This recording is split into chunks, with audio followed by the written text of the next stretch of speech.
Hi, welcome to Sherin's kitchen. இன்றைக்கி நம்ம கிச்சனில் ஒரு சூப்பரான ஒரு ரெசிபி பண்ண போகிறோம். நான்வெஜ் சாப்பிட்ற எல்லாருக்குமே ரொம்ப பிடிச்சமான ஒரு ரெசிபினே சொல்லலாம். என்னென்னு பார்த்தீங்கன்னா, நாட்டுக்கோழியில் சூப்புனாலே எல்லாருக்குமே ரொம்ப பிடிக்கும். அதுவும் நான்வெஜ் சாப்பிட்றவங்களுக்கு இந்த நாட்டுக்கோழி சூப்பு அப்படிங்கிறது ரொம்ப விரும்பி சாப்பிடுவாங்க. அந்த மாதிரியான நாட்டுக்கோழி சூப்பு தான் இன்றைக்கி நம்ம கிச்சனில் பண்ண போகிறோம். ரொம்ப டேஸ்டியாக இருக்கக்கூடிய ஒரு நாட்டுக்கோழி சூப். நம்ம கடைகளுக்கெல்லாம் போனோம்னா, ஹோட்டலுக்கெல்லாம் போனோம்னா சூப்பெல்லாம் சாப்பிடுவோம். அந்தளவுக்கு நம்ம டேஸ்ட் ஒத்து வருமா என்ன அப்படின்றது நமக்கு தெரியாது. ஆனால் நம்ம வீட்டில் நம்ம ருசியாக ஒரு சூப் ஒன்று பண்ணணும் அப்படின்னா இன்றைக்கி நம்ம செய்ய போகிற மெத்தடில் பண்ணுங்கள். ரொம்ப ஈஸியான முறையிலையும் இருக்கும், அதே சமயம் டேஸ்ட்டும் அருமையாக இருக்கும். அடிக்கடி நீங்கள் செஞ்சு சாப்பிட்லாம், அந்தளவுக்கு ஈஸியான முறையில் இருக்கும். அதுக்கு தேவைப்படுற மசாலா பார்த்திங்கன்னா ரொம்ப அதிகமாகலாம் இருக்காது. நம்ம குழம்புக்கெல்லாம் பார்த்திங்கன்னா நிறைய மசாலா அரைச்சி வறுத்து குழம்பு பண்ணுவோம். ஏன்னா அது வந்து திக்காக கிடைக்கணும் இல்லையா, அதனால் நிறைய மசாலா வறுத்து அரைப்போம். நம்ம சூப்புக்கெல்லாம் பார்த்திங்கன்னா கம்மியாக கொஞ்சமாக மசாலா போட்டு தான் சூப்பு செய்யணும். அந்த மாதிரி கொஞ்சம் மசாலாவாக போட்டு நம்ம இன்றைக்கி ரொம்ப அருமையான சுவையில் இருக்கக்கூடிய நாட்டுக்கோழி சூப்பு தான் இப்போ நம்ம பண்ண போகிறோம். அதுக்கு முன்னாடி உங்ககிட்ட ஒரு சந்தோஷமான ஒரு விஷயத்தை சொல்லிவிட்டு அதுக்கப்புறம் நம்ம சூப் எப்படி பண்ணலாம் அப்படிங்கிறத பார்க்கலாம்.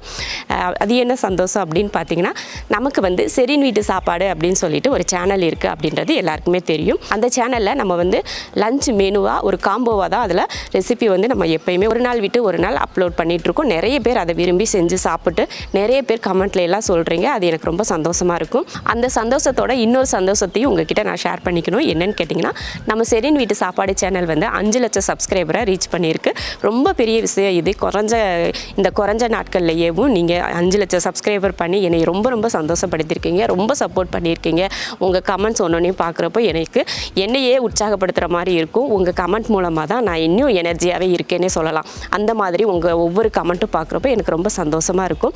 நம்ம செரின்ஸ் கிச்சனில் இருக்கிற அதிக பேர் நம்ம செரின் வீட்டு சாப்பாடை நீங்கள் எல்லாருமே பார்க்குறீங்க. எல்லாருக்கும் ரொம்ப நன்றியவும் நான் சொல்லிக்கிறேன். இன்னும் அந்த சேனலை பற்றி தெரியாதவங்களுக்கு இன்றைக்கி நான் சொல்கிற மூலமாக நீங்கள் வேணால் உங்களுக்கு அந்த சேனலை போய் பாருங்கள். கண்டிப்பாக உங்களுக்கு ரொம்ப யூஸ்ஃபுல்லாக இருக்கும். ஏன்னா ஒரு வீட்டில் சமையல் பண்ணுறோம் அப்படின்னா நிறைய போராட்டங்கள் இருக்கும். என்ன குழம்பு பண்ணலாம், என்ன பொரியல் பண்ணலாம், என்ன ரசம் பண்ணலாம், என்ன இன்றைக்கி வறுவல் பண்ணலாம், இந்த மாதிரி என்ன டிஃபன் பண்ணலாம் அப்படின்னு சொல்லிட்டு நிறைய போராட்டம் எல்லாருக்குமே இருக்கும். கண்டிப்பாக எனக்குமே இருக்கும். இன்றைக்கி இந்த குழம்பு பண்ணிட்டேன், நாளைக்கு நம்ம என்ன குழம்பு பண்ணலாம் அப்படின்னு சொல்லிட்டு எனக்கு நிறைய டவுட் இருக்கும். ரொம்ப நேரம் உட்காந்து யோசிச்சுட்டு கூட இருப்பேன். அந்த மாதிரி எல்லா வீட்டில் இருக்க பெண்களுக்குமே இந்த ஒரு பிரச்சனை இருக்கும். அந்த மாதிரி எந்த பிரச்சனையுமே இருக்காது நம்ம செரின் வீட்டு சாப்பாடு சேனலை பார்க்குறப்போ. கண்டிப்பாக நீங்கள் அதை போய் பாருங்கள். கண்டிப்பாக உங்கள் எல்லாருக்குமே அது பிடிக்கும். நிறைய பேருக்கு நம்ம செரின் வீட்டு சாப்பாடு சேனல் இருக்கிறது தெரியாது. அதனால் நீங்கள் போய் பார்த்தீங்கன்னா கண்டிப்பாக உங்களுக்கு அது யூஸ்ஃபுல்லாக இருக்கும்னு நான் நினைக்கிறேன். கண்டிப்பாக நீங்கள் வந்து செரின் வீட்டு சாப்பாடு சேனலை சப்ஸ்கிரைப் பண்ணி வச்சுக்கோங்க. அப்போ தான் நான் டெய்லி போடுற மெனுவெல்லாம் உங்களுக்கு வீடியோவாக வரும். உங்களுக்கு டெய்லி சமையல் பண்ணுற ஒரு டென்ஷனே இருக்காது. நீங்கள் அதை பார்த்து நீங்கள் சமைச்சிக்கலாம். இப்போ நம்ம நாட்டுக்கோழி சூப் எப்படி பண்ணலாம் அப்படிங்கிறத பார்க்கலாம்.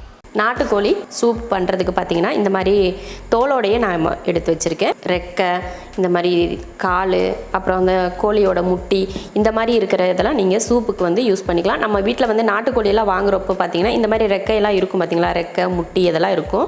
அந்த மாதிரி இருக்கிறத மட்டும் நீங்கள் தனியாக எடுத்து வச்சுட்டிங்கன்னா நீங்கள் வீட்டில் சூப்பு செஞ்சுக்கலாம். நான் வந்து இது ஒரு 200 கிராம் இருக்கும். இந்த மாதிரி இருந்ததெல்லாம் தனியாக பிரித்து எடுத்து வச்சுட்டேன். 200 கிராம் நாட்டுக்கோழி சூப் பண்ணுறதுக்கு எடுத்து வச்சுருக்கேன். இதுக்கு தேவையான மசாலா ரெடி பண்ணிடலாம். 1 ஸ்பூன் மல்லி, சீரகம் 1/4 ஸ்பூன், சோம்பு 1/2 ஸ்பூன், மிளகு 3/4 ஸ்பூன், 2 கிராம்பு, 1 ஏலக்காய், இது போல் 1 துண்டு பட்டை. இப்போ இதை பவுட்ரு பண்ணிடலாம். இப்போ பவுட்ரு பண்ணி எடுத்தாச்சு. நம்ம எப்பயுமே குழம்புக்கு தான் அதிகமாக மசாலா சேர்த்து அரைக்கணும். இந்த மாதிரி சூப்பெல்லாம் பண்ணுறதுக்கு பார்த்திங்கன்னா கம்மியாக மசாலா இருந்தால் போதும். அதே சமயம் ரொம்ப வலுவலுப்பாலாம் நம்ம அரைக்க தேவையில்லை. இந்த மாதிரி கொரகொரப்பாக அரைச்சிக்கிட்டாலே போதும். பாருங்கள், நான் கொரகொரப்பாக தான் அரைச்சிருக்கேன் பாருங்கள். இந்த மாதிரி அரைச்சிக்கிட்டால் போதும். நீங்கள் கூட இந்த உரலில் போட்டு தட்டுறதுனா கூட நீங்கள் தட்டி எடுத்துக்கலாம், இந்த மாதிரி அரைக்கிறதுக்கு பதில். இப்போ மசாலா ரெடி ஆயிடுச்சு. அடுத்து நம்ம கையில் ஒரு கையளவுக்கு சின்ன வெங்காயம் உரிச்சு எடுத்துருக்கேன். 15லேருந்து ஒரு 20 போல் சின்ன வெங்காயம் கூட நீங்கள் எடுத்துக்கலாம். இதை தட்டி எடுத்துடலாம். அரைக்க வேணாம், தட்டி எடுத்துக்கலாம். இப்போ வெங்காயத்தை பார்த்திங்கன்னா இந்த மாதிரி தட்டி எடுத்துருக்கேன். நீங்கள் இதுக்கு பதில் பெரிய வெங்காயம் கூட யூஸ் பண்ணிக்கலாம். அடுத்து இஞ்சி பூண்டு தட்டி எடுத்துக்கலாம். ஒரு 7-8 போல் வெள்ளைப்பூண்டு சேர்த்துட்டு இந்த மாதிரி ஒரு சின்ன துண்டு இஞ்சி சேர்த்துக்கோங்க. 1 இன்ச் அளவுக்கு கரெக்டாக இருக்கும், எடுத்துக்கோங்க. அதையும் வெங்காயத்தை தட்டினா போல் தட்டி எடுத்துக்கலாம். இஞ்சி பூண்டு பார்த்திங்களா, தட்டி எடுத்தாச்சு. இப்போ எல்லாமே ரெடியாக இருக்குது நம்மக்கிட்ட. பாருங்கள், வெங்காயத்தும் தட்டி எடுத்திருக்கேன், இஞ்சி பூண்டு தட்டி எடுத்திருக்கேன். மசாலாவும் பார்த்திங்கன்னா கொரகொரப்பாக அரைச்சி எடுத்திருக்கேன். நீங்கள் இந்த மெத்தடில் அரைச்சி தட்டி எடுத்தால் தான் சூப் வந்து டேஸ்ட் ரொம்ப அருமையாக இருக்கும். நீங்கள் இதுக்கு பதில் மசாலாவுக்கு பதில் நம்ம மிளகுத்தூள் மல்லித்தூள் இதை சேர்த்துக்கிட்டீங்க அப்படின்னா டேஸ்ட் வந்து அந்தளவுக்கு நல்லா இருக்காது, மணமாகவும் இருக்காது சூப்பு. அதே போல் வெங்காயமும் அதே போல் பேஸ்ட் போல் அரைச்சிடாதீங்க, வெட்டியும் சேர்க்காதீங்க. இது போல் தட்டி எடுத்துக்கோங்க. எல்லாமே இப்போ நான் பண்ணுற மெத்தடில் நீங்கள் பண்ணிங்கன்னா தான் சூப் வந்து அருமையாக இருக்கும். இது நாட்டுக்கோழியில் மட்டும் இல்லை, நீங்கள் நார்மலாக பிராய்லரில் கூட இந்த மாதிரி சூப் செய்யலாம். அதே போல் மட்டன் நெஞ்செலும்பு இருக்குது பார்த்தீங்களா, அது கூட இந்த மெத்தடில் நீங்கள் பண்ணலாம், அதுவும் நல்லாயிருக்கும். இப்போ தக்காளி பார்த்தீங்கன்னா ஒரு தக்காளி நான் வந்து சின்ன தக்காளியாக ஒரு தக்காளி தான் கட் பண்ணி எடுத்திருக்கேன். அதிகமாக தக்காளியும் சேர்க்கக்கூடாது, ஒரு தக்காளி அது சின்னதாக சேர்த்துக்கிட்டிங்கன்னா போதும். இப்போ எல்லாமே நமக்கு ரெடியாக இருக்குது. இப்போ நம்ம வந்து சூப் ரெடி பண்ணிடலாம். ஸ்டவ் ஆன் பண்ணி குக்கர் வச்சிடலாம். குக்கரில் தான் சூப் பண்ண போகிறோம் இன்றைக்கி. நல்லெண்ணெய் ஊற்றிக்கலாம். எண்ணெய் நல்லா காஞ்சதுமே வெங்காயத்தை தட்டின பார்த்தீங்களா, அதை சேர்த்துடலாம். அதில் கொஞ்சம் கருவேப்பிலை, அடுத்து இஞ்சி பூண்டு தட்டினோம்லையே அதையும் சேர்த்துடலாம். இப்போ வதக்கிடலாம். லைட்டாக அந்த பச்சை மணம் போகிறதுக்காக நல்லா இது போல் வதக்கிடலாம்.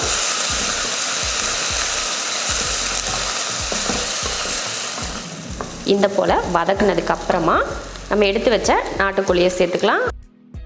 அப்புறம் தக்காளி எடுத்தோலையே அதையும் சேர்த்துடலாம். கொஞ்சமாக மிளகாத்தூள், கொஞ்சமாவது காரம் இருந்தால் தானே நல்லாயிருக்கும், அதனால் கொஞ்சம் மிளகாத்தூள் சேர்த்துக்கலாம்.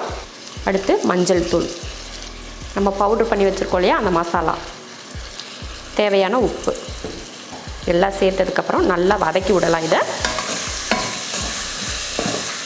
இந்த மாதிரி சிக்கனை நீங்கள் முழுசாக போடுறதுக்கு பதில் நல்லா நச்சு கூட நல்லா தட்டி அந்த எலும்பு இதெல்லாம் நொறுக்கி அப்படி கூட நீங்கள் சூப்பு பண்ணிங்கன்னா கறி வந்து இன்னும் நல்லா எசன்ஸ் இறங்குற மாதிரி இருக்கும். இல்லை இப்படியே முழுசாக போட்டாலும் பரவாயில்ல அப்படின்னா நீங்கள் இதே போல் முழுசாகவே போட்டு செஞ்சுக்கோங்க. ஒரு 4-5 நிமிஷத்துக்கு இது போல் நல்லா வதக்கி விட்டுட்டு அதுக்கப்புறமா நம்ம தண்ணி ஊற்றிக்கலாம். எப்போயுமே பார்த்திங்கன்னா சூப் செய்கிறதுக்கு வந்து மசாலா வந்து நம்ம கம்மியாக தான் சேர்த்துக்கணும், நிறைய போட்டு அரைச்சி அதில் சேர்த்துடக்கூடாது. அப்படி சேர்த்துட்டோம்னா அது குழம்பு மாதிரி ஆயிரும். அதனால கொஞ்சமாக நீங்கள் வந்து மசாலா வந்து கம்மியாக சேர்த்துக்கோங்க. நல்லா வதக்கியாச்சு பாருங்கள். இப்போ இதில் தண்ணி சேர்த்துடலாம்.